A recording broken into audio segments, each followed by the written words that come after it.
Facebook Ads works by using an algorithm that collects data from Facebook users who interact with the platform, such as likes, comments and shares. This data is used to target ads to Facebook users who are deemed to have the same interests as the ads displayed. Here are the general steps for using Facebook Ads.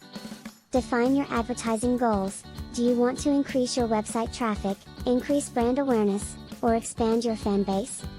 Define your target audience. Facebook Ads allows you to target your ads to Facebook users who have specific interests, behaviors and demographics. Create your ad. You can create an ad using images, videos or text.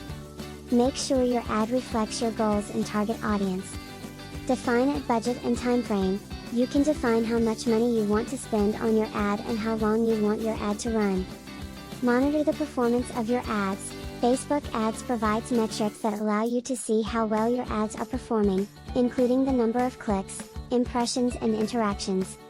By following these steps and continuously monitoring the performance of your ads, you can leverage Facebook Ads to improve your business.